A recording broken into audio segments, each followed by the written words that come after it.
मौलिक कर्तव्य यानी फंडामेंटल ड्यूटी से रिलेटेड और भी पॉइंट्स हैं, यानी इंपॉर्टेंट पॉइंट में और भी क्या है।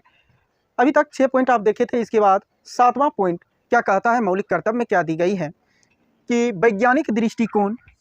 और ज्ञानवर्धन या ज्ञानार्जन की भावना का विकास करना चाहिए। इसका अर्थ है मौलिक कर्तव्य यह कह रहा है हमेशा साइंटिफिक रीजन से किसी भी चीज़ को देखना चाहिए और सोचना चाहिए और साइंस के दृष्टिकोण से आगे बढ़ना चाहिए, ना कि अंधविश्वास के दृष्टिकोण से। कई जगह अंधविश्वास पाखंडवाद यानी कई जगह अंधविश्वास और पाखंडवाद पर ज़्यादा विश्वास किया जाता है, जो कि मौलिक कर्तव्य कहता है कि हमेशा साइंस के दृष्टिकोण से किसी भी चीज़ को सोचना और समझना या देखना चाहिए और इसमें ज्ञान अर्जन करना चाहिए। ये भावना विकसित होनी चाहिए वैज्ञानिक दृष्टिकोण से, क्योंकि हम सभी लोग साइंस के पीछे भागते हैं। जब साइंस के पीछे भागते हैं तो साइंस के दृष्टिकोण से क्यों नहीं सोचते हैं, क्यों अंधविश्वास और पाखंडवाद पर जाते हैं। लोग पढ़ते साइंस हैं, चाहते साइंस को हैं, फिर बढ़ते क्यों हैं अंधविश्वास की तरफ। साइंस आज इतना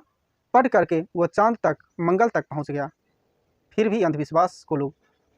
क्यों फॉलो करते हैं। तो इसीलिए मौलिक कर्तव्य भी दी गई है, साइंटिफिक दृष्टिकोण से सोचे और साइंटिफिक दृष्टिकोण से आगे बढ़े और इसी भावना के साथ ज्ञान अर्जन भी करें। नेक्स्ट 8वां पॉइंट जो मौलिक कर्तव्य कहता है, व्यक्तिगत एवं सामूहिक गतिविधियों के सभी क्षेत्रों में उत्कर्ष की ओर बढ़ने का प्रयास करें, चाहे वह पर्सनल हो या पब्लिक हो। तो इन सारे चीज़ में जहाँ ज़रूरत पड़े उसमें लोगों को बढ़ चढ़ करके मदद करना चाहिए और आगे बढ़ावा भी देनी चाहिए। किसी भी गतिविधि, चाहे सामूहिक गतिविधि हो, इसी में एग्जाम्पल स्कूल का भी लिया जा सकता है। मान लीजिए कोई खेल कूद होती है या साइंस कोई प्रोजेक्ट ही लगाई जाती है, तो इसमें सामूहिक रूप से बच्चों को कहा जाता है और उससे आगे बढ़ने की भावना प्रेरित की जाती है। तो ये सारे मौलिक कर्तव्य है, ऐसा करना चाहिए ताकि देश आगे बढ़ सके और समाज आगे बढ़ सके, देश के लोग और देश के बच्चे आगे बढ़ सके, ऐसा हो। नेक्स्ट पॉइंट जो है, मौलिक कर्तव्य के सभी लोगों में समरसता और भाईचारे की भावना होनी चाहिए, यानी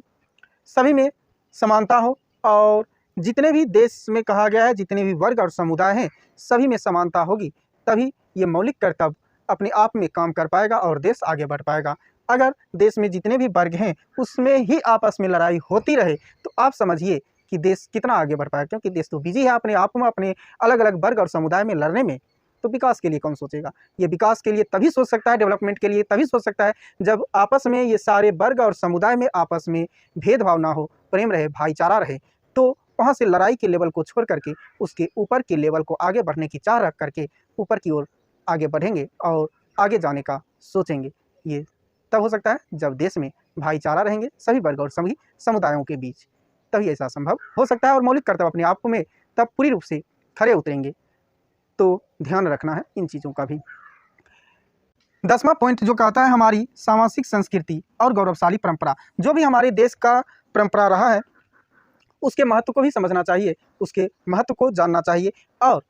उसका रिसर्च करना चाहिए, परीक्षण करना चाहिए और तब जा कर के हमारी देश की जो संस्कृति है, जो पहचान है, इन चीज़ों को भी बनाए रखने की ज़रूरत है। देश की संस्कृति को, देश की गौरवशाली जो परंपरा है, इन सारी चीज़ को जीवित रखने की भी ज़रूरत है। गौरवशाली परंपरा का अर्थ हो गया है इस देश की पहचान जिस रामायण से है, जिस महाभारत से है, जिस बुद्ध से है, जिस जैन से है, इन सारे परंपराओं को और यहाँ के जो भी जनजीवन रहे हैं, चाहे वह क्षेत्रीय इलाकों में रहें, यानी जो भी जंगल वाले जनजातीय लोगों में भी अपनी अपनी परंपरा रही है, उन सारी परंपराओं को भी जानने और परीक्षण करने का यह अधिकार भी है और उसे बनाए रखने का हम सभी लोग का मौलिक कर्तव्य भी है। नेक्स्ट जो 11वां पॉइंट कहता है, सबसे बड़ी यह इम्पॉर्टेंट पॉइंट है और यह अधिकार भी है, अधिकार के साथ कहिए इसे मौलिक कर्तव्य में रखा गया है, यानी मूल रूप से ये हर किसी को करना ही चाहिए। ये फंडामेंटल ड्यूटीज हो जाती है हर किसी लोगों के लिए कि जितने भी गार्जियंस हैं, यानी माता पिता हैं, या फिर संरक्षण जो किसी बच्चे को संरक्षित जगह दे रहे हैं या उसे पाल पोस रहे हैं, उन सारे बच्चे को कम से कम 6 से 14 वर्ष तक के बच्चों को प्राइमरी एजुकेशन यानी प्राथमिक शिक्षा कम से कम देना तो ज़रूरी है। कहिए 6 to 14 का अर्थ हो गया कम से कम 10th तक एजुकेशन ज़रूरी हो जाती है, ताकि उसे कम से कम लिखना और पढ़ना आ सके और कुछ ना तो कम से कम लेटर तो पढ़ सकता है, कम से कम जितने भी पेपर, पत्रिकाएं, इन चीज़ों को है पढ़ सकता है और समझ सकता है। तो इतना एजुकेशन कम से कम ज़रूरी हो जाती है। प्राथमिक शिक्षा प्रदान करना हर किसी का मौलिक कर्तव्य है। देश के जितने भी गार्जियंस हैं, जितने भी माता पिता हैं, या जितने भी जो भी बच्चों को संरक्षण दे रहे हैं, चाहे वह अनाथालय में हो या